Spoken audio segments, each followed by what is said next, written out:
But I know you guys have been in a marriage series, and boy, it was great. When I heard those guys, if anybody can talk about marriage, it's those two. They are so connected. They have walked through so much, and they just do it with such joy. And I think they're such a great example. We're going to go into a story today in Genesis where we're going to talk a little bit about some couples who had some children, Abraham and Sarah, Isaac, and Rebecca. I'm telling you, man, I'm glad I'm married now and didn't have to be married back then, because they had to deal with some really crazy, crazy stuff back then. And there was lots of struggles. But we have Jesus, thank God. We've been redeemed. We have Jesus, and our marriages, I feel like, might be a little easier than they were back then. I don't know. But we're going to go into this story. So I'm going to just jump right in a little bit and just kind of off the cuff talk about it. Abraham, who has the promise of God, that God is going to turn him into many nations. He's going to give him all these children. We know that he told him to look at the stars in the sky. That's how many you're going to have. And I know when I look in the stars in the sky, I'm thinking, this has been going on for thousands of years. This is a lot of people to be responsible for. But God gave him that promise. And then Isaac, his son Isaac, marries Rebecca, and he carries that promise. And then they have children, and guess who's going to carry the promise? Their children, except typically it's the oldest one, okay? But there's a struggle that's happening. This is this family struggle that's going on. And Rebecca notices it right away while she's pregnant. She's like, something is happening in here. I'm not sure. There's a rumble. Well, she's got twins. And the Lord tells her that it's the second child that is going to be the one that is going to carry this promise. This is not normal at all. I think she probably keeps it to herself, but I'll tell you what, when a mama gets a dream or a mom gets a call from God, like when God speaks to you about something, man, we hold on to it. And if it pertains to your child, you are going to hold on to that thing and make sure you make a way. So that's exactly what she does. It becomes a promise in Rebecca's heart, and she holds on to it for a long time. So I want to give you a little illustration here. I have a daughter, kind of the same situation. She has this dream, and she has a business out on Crab Island. How many of you have ever been to Crab Island? Just a few of you? Okay, you really have to go. It's so much fun. I love it. But she has a business out at Crab Island, and what happened was she had done a missions trip to Indonesia when she was much younger, and she's a surfer. And used to be that some of the local Indonesians, when they were out in the water, when the surfers were out in the water, they would bring fresh coconuts out to them to drink because they're hot and they don't want to have to go all the way back in to get something to drink. So they would stay refreshed out there by these Indonesians that would bring them out. Well, she had this idea when she moved back home that I'm going to do the same thing. I'm going to bring coconuts to people out at Crab Island, and pineapples and watermelon, and I'm going to refresh them. So she has this whole dream. In this dream that she has, she's telling me, this is when she was moving back to the States. So there's this boat, Mom. It's in South Florida, and it kind of looks like an Indonesian canoe, and I think this is the boat that I need. Well, I'm like, I believe this girl. She's one of those very determined people. I'm a mama who wants to support a dream, just like Rebecca wanted to support a dream. And so she convinces me to go down to South Florida and get this boat for her. I told her I will make the initial investment. It was like $1,200. I go down there. I get this boat. It's adorable. It's wood. It is the cutest canoe you've ever seen. The problem is I'm pretty sure it came off of somebody's wall. I really don't think that this canoe was too seaworthy. But man, she was determined, and she decided that, she was going to try. It looks perfect. We paint it. We make sure it looks like the theme and everything that she wants for her business. And she goes out, and the very first day, she has a boat full of coconuts, and the boat gets swamped. And there's literally like coconuts all over the Destin Harbor.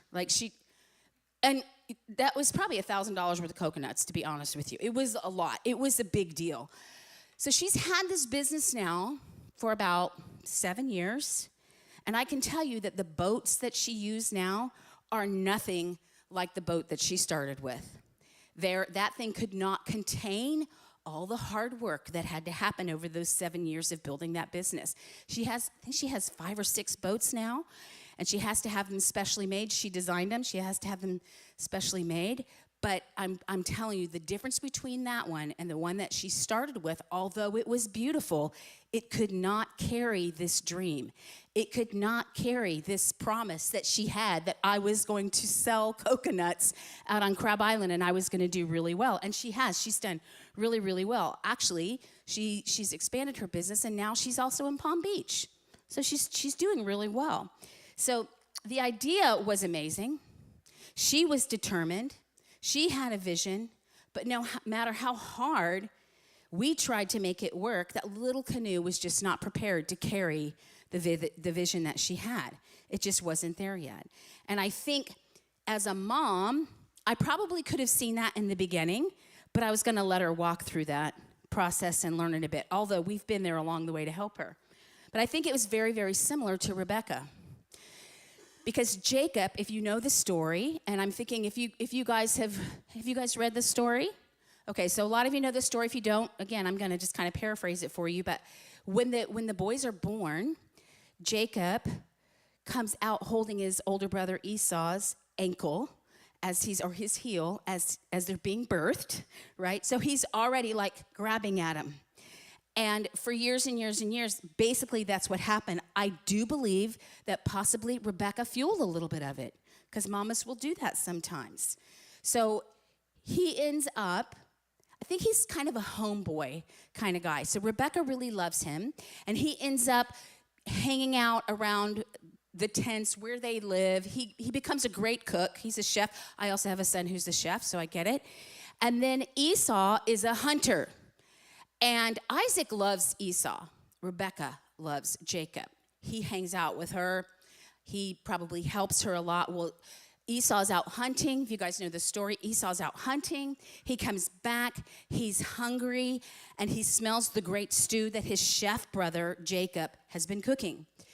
And he asks Jacob, can I have some of that stew? And basically, the struggle continues, and they fight over the stew to where Jacob sells him the stew for the birthright that he has. Okay? So here, this happens. This whole thing happens. Rebecca has this vision. She knows God actually, a promise that God told her that Jacob was going to be the one or Esau was going to be serving Jacob. So this is all starting to happen now. It's starting to play out, but not in a great way. But what ends up happening is that after he receives this birthright from his brother, Rebecca continues to kind of pour into it. And if you guys know what happens later on when Isaac, their father, is on his deathbed, this is typically when the blessing is given to the oldest son for them, to pass on the blessing. You know what happens in a blessing? Here, I have a list here. This is amazing. What happens in a blessing, the birthright blessing, is they get double the inheritance. That's a lot for a bowl of stew. I'm telling you guys, like a double inheritance, leadership of the family, and the spiritual blessing that we know comes from God. And you think Jacob's got it all in the bag. But maybe not, because when Isaac prays the blessing over him, or he's going to pray the blessing over Esau, Rebecca helps Jacob disguise himself as Esau. So he goes in there acting like his brother, puts on fur on his arms so he feels like his furry brother and smells like his furry brother, and takes the blessing. Well, when Esau finds out he's stolen the blessing, which is crazy because he's actually already sold it to him, but now he's really taking it. He's getting the blessing from his father. He wants to kill him. He's ready to kill him. So now Jacob has to run. So there's this dream that Rebecca has, and this is the way it's playing out. It's a little bit messy. And I don't know about you guys, but sometimes we have seasons in our life where we thought we knew how things were going to turn out, but then maybe they don't. Has anybody ever felt that way before? Maybe you have a dream or an idea or a plan or something, and you think it's going to play out a certain way. I mean, you have the promise of God behind you, but then it starts to get real messy. It could have been, sometimes it's a friendship. You know, like this is your best friend for life, and then you find out actually they betray you. That's challenging. Or maybe it's a romance. Maybe it's a romance. Maybe it's somebody you thought that you would marry. Maybe it's the kids that you thought you were going to have. Maybe it's a book or something that you thought you were going to write. I don't know, but most of us have dreams, things that are in our heart that we want to accomplish, a plan. We sense purpose in it, and then things kind of can get in the way. Things get messy, relationships get messy, there's chaos, and it's super challenging. But what we can find out is that when we attach our identity to it, that's actually where it really becomes a problem. And I think that's what Jacob had begun to do. He attached his identity to it because he knew that there was something so big in his family, a promise, a call that was on his family that God had placed on him, that it was like, this is who I am, this is what's going to happen. But the truth is, I'm not sure he was really ready for it. I'm not really sure he had the character for it. And when these things happen to us, when we start to see difficulties, when we start to have relational breakdowns, when we have relational misunderstandings with the people that we love, honestly, it can be people in your church. I mean, let's just take it home. That can be a real challenge because these are the people that you love. This is your family. And when there's a misunderstanding or a relational breakdown or things aren't working out the way that you expected, it can be a really big deal. But then what we tend to do is carry shame that something's the matter. Is God still in this thing? Is he still with me? And like Jacob, we don't always know how to get out of it. And I think this is what happened to Jacob. He did not know how to get out of this situation. And it's not one of those seasons that we look on very fondly. I know I've been through some seasons in the years. Has this last 5 years been kind of challenging since COVID? I don't know if you guys have noticed, but I feel like my world has been turned upside down in different ways. Things just don't seem the same.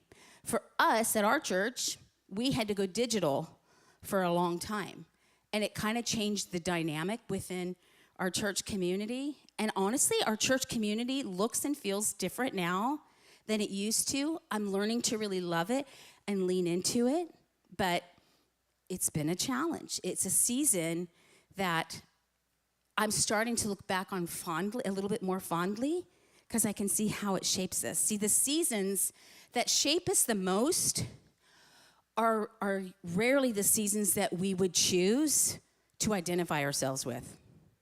Right? Let's think about that for a minute. Have you ever gone through a really tough season? It might be something you don't really want to tell anybody about. It's not the one that you're celebrating about when you gather with your family around Thanksgiving. Hey, everybody, what's going on? And then you just tell the story, like all the good, the bad, and the ugly. Like, it's not usually something that we would choose to identify ourselves, but possibly it is something that is shaping our identity.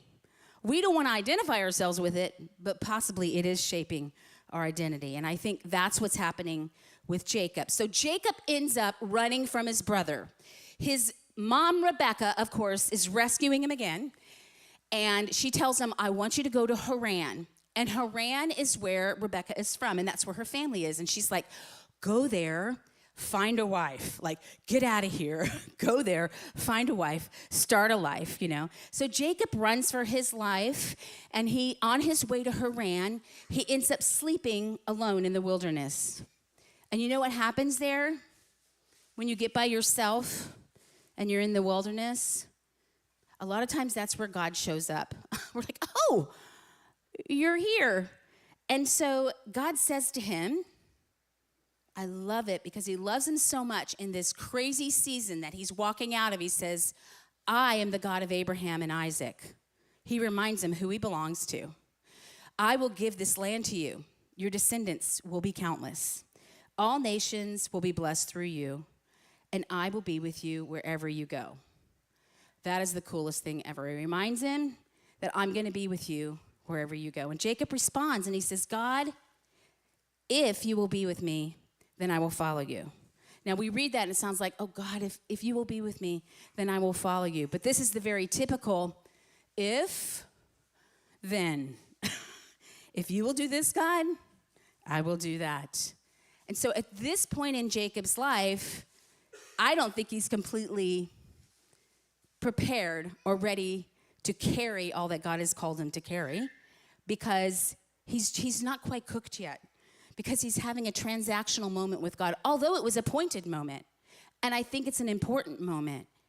And I think for all of us to go, there is times in your walk with God where you actually just have an awareness of what he's doing, but you might not be fully there yet and really understand all that he's going to do. I want you to know that that's okay. At least you're walking towards him, and he's beginning to speak to you, and he's been speaking to you all the time, but you're actually starting to have an awareness of who he is and what he wants to say to you. And this is exactly what he's doing, because as Jacob is now walking into a new season of life, he has that promise reminded, but it's not coming from his mom anymore. It's coming from God. It's coming from God. He has a moment with God, and he remembers this moment. And it's a marked time for him as he begins to move forward. God reminds us, too, that he's present and that his promises are with us. We know that the Holy Spirit walks alongside us during these seasons. And you know what? He's even faithful when we're in a mess. He is faithful when we're in a mess. And this is exactly what Jacob was walking out of. But it wasn't going to be perfect, what he was walking into. But God wanted him to remember who he was, that his promises were with him and that he was with him. So Jacob realizes at this time that God is still working in his life. And then this is when we really begin to see something important.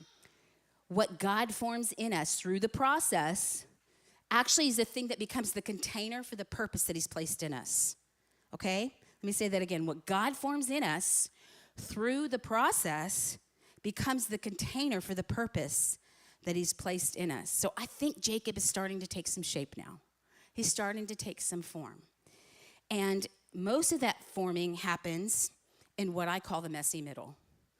You guys ever been in the messy middle? It's like here's where you really are, right? This is where I'm really at. Let's be real here. This is where I'm at. And over here is how God sees me, and it's really how I want to see myself, right? Don't we want to see ourselves over here. But the reality is we're over here. But it's okay, because we just need to keep moving over here, right? And we'll get here, this ideal place. But it's something that only God can do as he's forming in us in the messy middle. Actually, it's not a straight line. Can I just say that? We're really here. We want to be here. But it's actually more like this, right? Or like this. It's just messy. It's just a mess. God forms us through that process, though. Isaiah 64:8 says, "Yet you, Lord, are our Father. We are the clay, you are the potter, and we are the work of your hand." That is a beautiful, beautiful verse. But the reality is, being a potter is a messy thing. Have you ever seen anybody make a pot before or mold some clay? I think they do this thing where they say they throw it. Do they throw it on? Yeah, they throw it. Have you ever felt thrown before? Like just blobbed, like just thrown? And then you start to make shape of that, and there's mud flying usually. But it is a beautiful process, and it seems that a potter loves to make that. He loves to have the clay in his hands. And when God is shaping us, I just want to remind you that he's actually enjoying the shaping. Like, no shame. He's enjoying the shaping. The things that you think are a mess, God's like, I got you. We're in this together. There's a promise on your life. I got you. We're in this together. I'm shaping and I'm molding you. So here's what happened. Jacob eventually arrives in Haran, meets his uncle, meets his uncle's daughter, Rachel, and they fall in love. And he agrees to work for his uncle for 7 years so that he can marry her. And the Bible says that 7 years only felt like days because of how much he loved her. That's sweet, isn't it? Which, by the way, I think makes most of our engagements look pretty short. But then what happens in this messy middle is that Laban tricks him. And if you know this story, it's a really good trick. Because Jacob, after he has this wedding and he wakes up in the morning and he looks at his bride, he realizes it's not Rachel, but it's actually her sister. This is good. I mean, this is drama right here. I'm just thinking is probably one of the most confusing moments in the Bible, and probably was. I mean, it's a confusing moment in the Bible, but I'm sure it was a more confusing moment for him in the morning when he saw Leah instead of Rachel. So what ended up happening is that Jacob had to work another 7 years now to earn Rachel. So that's 14 years. Y'all, that's 14 years. He thought he was going to be here, but he was way over there still. He had some time.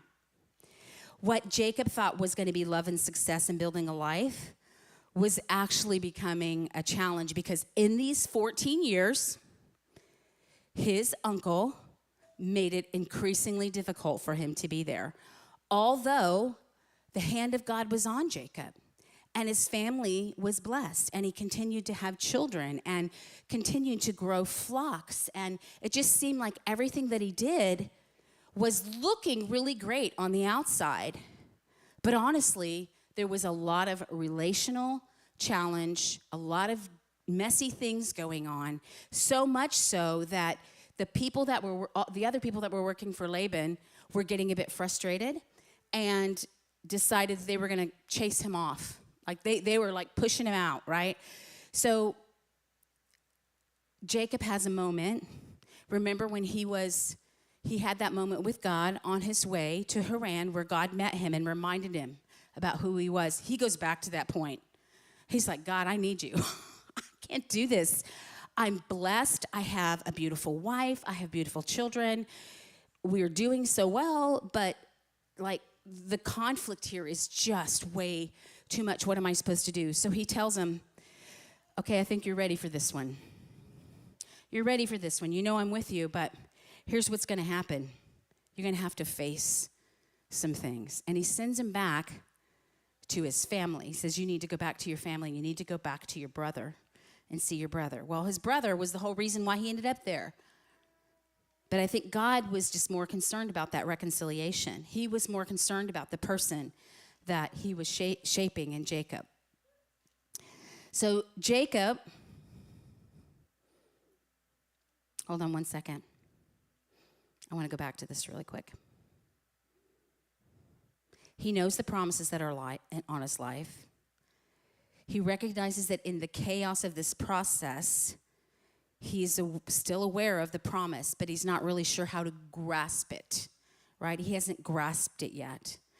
And I wonder, when we are in those situations, look, this can be a small thing. This doesn't have to be a life like altering plan, but sometimes it can just be a week where you're like, God, where are you?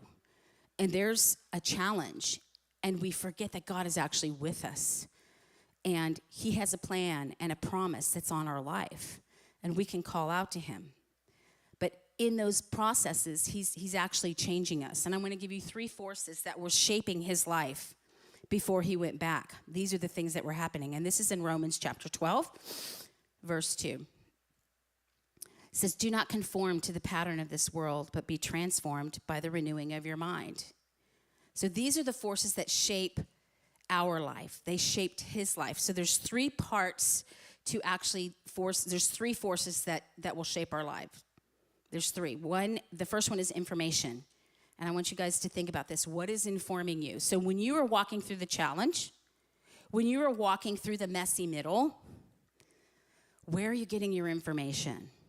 And what is informing you? Now, we know that the word, Romans 12, says that the word transforms us and it renews our mind. So there's some good things that can happen with information. Rebecca had great information. She had the information that there was a promise on her son's life, and she was going to support that thing. But maybe she took it a little bit too far, because it seems like it got into a little bit of manipulation. So think about the information that you have. and just make sure that you're submitting it to the Lord. Because information will fill our mind. It's good. The Word of God is good. Put that in you. Let that thing grow on the inside of you as you know, you're growing and processing. But make sure it's steady. Make sure it's around community. That's why I love having church community, because we can bounce those things off each other. Do you guys have small groups? You do. So, like, is that like midweek typically, or Sundays, or whenever you have your small groups? Like, that is the best way for you to be able to process the information that God is giving you. Because you're going to have older people in your life, or people that are walking alongside you. They know your life. They can speak into your life. And that's super important. The second one is confirmation, which I would rather say conforming. Okay, so what is conforming you? When we think of conforming, we think of the world conforming us. It's not a great thing, right? We don't want to pick up the patterns of the world, but we need to be aware of what the patterns of the world are. That's where information comes in. But conforming, who are you conforming to? We want to be conforming like Christ, right? Do you know that Esau was conforming to the culture? It's those external pressures that shape your behavior. So Esau, his older brother, who was supposed to carry that promise, had wives that did not belong to their family. It was not somebody he was supposed to marry. They were from like a different nation. And so you could see how that conforming in his life actually was setting him up to not be that person that he was supposed to be from the beginning, and that was, you know, to have that birthright and to carry out the promises of God. But he was not being shaped properly. He was being shaped by the world. He had that external pressure. So we want to look at that in our lives. Like, what is conforming you? And this week we're on a fast at our church. We fast before Easter. And typically I'll take a fast and I'll decide what is conforming me. Like, what are those external pressures in my life? It's not always food, although we are doing a vegetable fast right now. It's not my favorite at all. Why can't we do a meat and cheese, like charcuterie fast? Like, I feel like that would be so much better. But the conforming for me is the news. I can be I'm 60, that's why. I'm addicted to the news. So right now, I'm not conforming to that. I mean, there's stuff going on all over our world, but I'm not going to conform to it. I'm going to set that thing aside because I really want to hear from the Lord, and I want to continue to carry out what He's called me to carry out. Because the world constantly tries to press us into those patterns. And then the third is transformation. And the question I have for you is, like, what's transforming you? Because transformation is when God is shaping us to be the person we're supposed to be from the inside out. It's not from the outside in. So just think about, how is God transforming you? Are you allowing Him to transform you? It's not a one-time thing. It's a constant thing. Now, sometimes we don't know what that is. We're like, I don't know, God, are you transforming me? Because I don't feel any goosebumps right now. I'm not feeling the goosebumps. But He actually transforms us in the messy middle. He transforms us a lot of times in the process, in the struggle. So I want you to think about this. Can you identify right now a place where you might have some friction? Where are you sensing some friction? Or maybe a place that you're struggling in. Maybe it's something that you're striving in. Because what ends up happening for the transformation to really take place, it's where we really have to surrender that struggle. We have to surrender that striving. And that's exactly what Jacob ended up doing. Because Jacob, when he was knowing he was going to have to go face his brother who was chasing him, had been chasing him earlier to kill him, he's like, now I got to really face him. I have to face him. But the biggest thing is I have to face myself. I have to face the fact that I've been a deceiver and I've been a manipulator through the whole process, even though God's been with me. And that's not an easy thing to do, I'm sure. He was going from forming to having to face who he was, face who his family was, face the relationships that he had struggled with. So he leaves Haran, And he goes, to head towards his brother again, to go meet his brother. And the night before, he knows, like, okay, this is it. Like, he's sweating bullets. He sends his family over the river to get them ready. And he has a moment with God. And the moment that he has is the story where he wrestles with God, right? So he's wrestling with God. He's wrestling with an angel, which we know is God. And what happens is Jacob says to this angel of the Lord, I'm not going to let go of you until you bless me. Years ago, I used to think what that meant was, I'm not letting go of you, God, in this difficult time until you bless me so I can deal with it, so that I know that you're going to handle it, or like I'm going to be okay. But really what was happening is he was coming to the realization that he had been striving and working so hard to make all the right things happen. And during this wrestle, he realized, I absolutely cannot do this on my own. I don't have what it takes. I am not the container. I think about the coconut boat. I am not the coconut boat that's going to be able to carry the coconuts. Like, I don't have it in me to do it. But the truth is, God knew that he was ready. He says, I won't let go until you bless me. And God asks him a question. And what he says is, what is your name? And he replies, Jacob, which means deceiver, supplanter, and striver. So now Jacob is identifying himself with kind of the reality of his mess, the mess that he had started. But what God says is this: you're no longer to be called Jacob. You'll be called Israel, which is a king, because you have wrestled with God and you have wrestled with men and you have prevailed. It's not so much that he had won, that Jacob had won. We know that he left with a limp. I don't really want to focus on the limp, but I want to focus on the fact that he wouldn't let go of God because he realized, I can't do this on my own. But what ended up happening in this process was God changed his name because he wanted to let him know, you are no longer that person. You don't need to identify with that person anymore who's in the mess. I want you to identify with the person who actually has what it takes to move forward. Thank you, Lord. Why? Because I'm with you. That's what God says. He's like, because I'm with you. So Jacob spent his whole life striving to achieve an identity that his mom had told him about, that later God spoke over him. And I think this is a truth that many of us need to hear. Because our identity, whatever that identity is, guys, it doesn't matter whether it's being a mom or a successful college student or a business owner or a great friend or a leader in the church. Whatever it is, whatever you are moving towards, however you see that God has wired and gifted you to walk into, that your identity is not achieved by striving for it. It's not. Your identity is received by surrender. It's totally a surrender thing. So the process is messy. The process is usually painful. It's sometimes relationally painful, sometimes it's financially painful, but it prepares you. It is the thing that prepares you to be the container of God's goodness, to be the container of God's vision.